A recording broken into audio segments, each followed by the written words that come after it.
Hello everyone, good morning.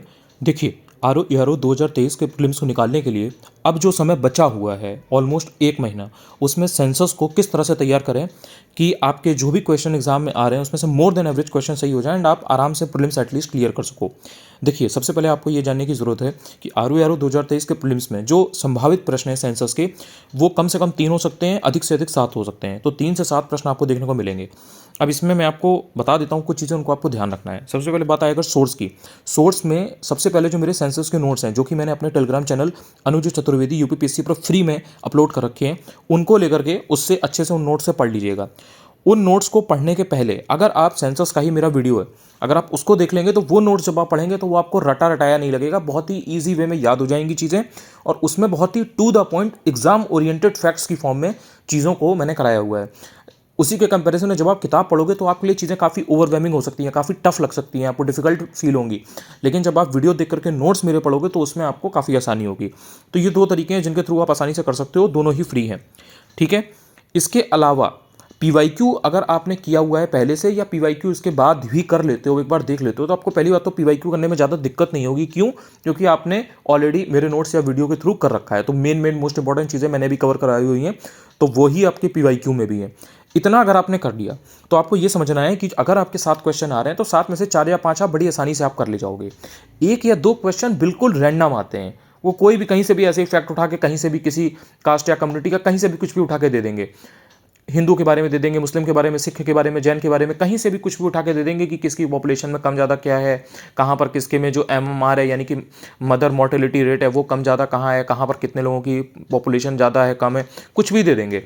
तो उन सारे क्वेश्चंस को आपको चेज नहीं करना है। जो मेन चीज़ें होती हैं, जैसे कि लिटरेसी हो गई, सेक्स रेशियो हो गया, बच्चों में हो गया, बड़ों में हो गया, यूनियन टेरिटरी में हो गया, स्टेट में मेन चीज़ें हो गई, ये सारी बेसिक चीज़ें आपको एटलीस्ट मालूम होनी चाहिए कि आपके यूपी में सबसे ज़्यादा पॉपुलेशन कहाँ पर है, सबसे ज़्यादा जो लिटरेसी का लेवल है वो कहाँ पर अच्छा है, सबसे ज़्यादा साक्षर कहाँ पर है, सबसे ज़्यादा निरक्षर कहाँ पर है, मेल फीमेल का रेशियो उसमें कितना है, बच्चों का कैसा है, जो सेक्स रेशियो है वो।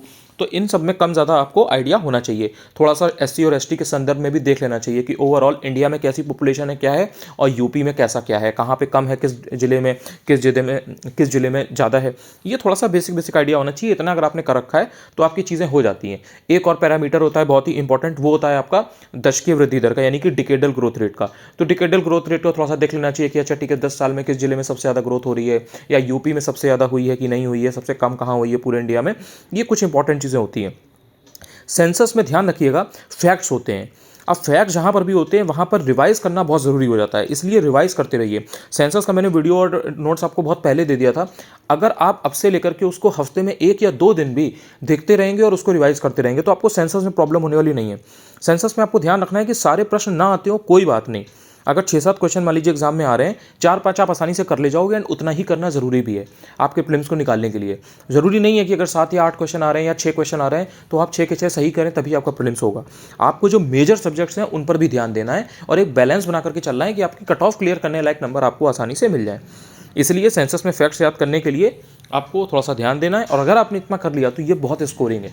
मतलब अगर मान लीजिए 6-7 क्वेश्चन और है, आपने 4-5 कर लिए जस्ट बिकॉज कि आपने रिवाइज अच्छे से किया था, तो ये आपको डायरेक्ट नंबर दिलाता है। बिकॉज बहुत सारे कैंडिडेट्स ऐसे हैं जिनको फैक्ट्स को रिटेन करने में प्रॉब्लम होती है, तो वो नहीं पढ़ते हैं सेंसस को, वो इग्नोर करते हैं। उनको ये लगता है कि बाद में एग्जाम के 2 दिन पहले कर लेंगे एंड हो जाएगा। जबकि एक्चुअल में एग्जाम के 2-3 दिन पहले जब आप बहुत सारे फैक्ट्स सेंसस के देखते हो तो उसमें कन्फ्यूजन क्रिएट होता है, और जो आपने पहले से पढ़ रखा है, जो आपने पहले से सीख रखा है, वो भी कन्फ्यूजन में आकर के आप गलत कर देते हो। एग्जाम में आपको सारी चीज़ें पढ़ी हुई लगती हैं एंड आप करेक्ट आंसर तक नहीं पहुंच पाते हो। तो आई होप कि सेंसस में आपको दिक्कत नहीं होगी। मैं आपसे ये हम्बल रिक्वेस्ट करूंगा कि अभी 1 महीने से ज़्यादा का समय बचा हुआ है, सेंसस को बाद के लिए मत रखिए। सेंसस में आपका इतना हाथ स्ट्रांग होना चाहिए कि जो बेसिक इजी क्वेश्चन है वो आपको अभी से आते हो। इससे आपको बहुत हेल्प मिलेगी। Thank you so much. I hope कि आपको इस वीडियो से काफ़ी हेल्प मिली होगी। अगर आप चैनल पर पहली बार आए हो, अपने पहली बार ये वीडियो देखा है, तो आप चाहो तो चैनल को सब्सक्राइब भी कर सकते हो। टेलीग्राम को ज्वाइन करना मत भूलना, वहाँ पर मैं फ्री में बहुत सारी PDF, बहुत सारी चीज़ें, बहुत सारे नोट्स ऐसे ही डालता रहता हूँ जो आपकी प्रिपरेशन में एक्चुअल में वैल्यू ऐड करती हैं, एकदम to the point, exam oriented. ये नहीं कि सब लिखा हो, टू द पॉइंट चीज़ें कम से कम लिखी होती हैं और वो आपके एग्जाम के लिए बहुत इंपॉर्टेंट होती हैं।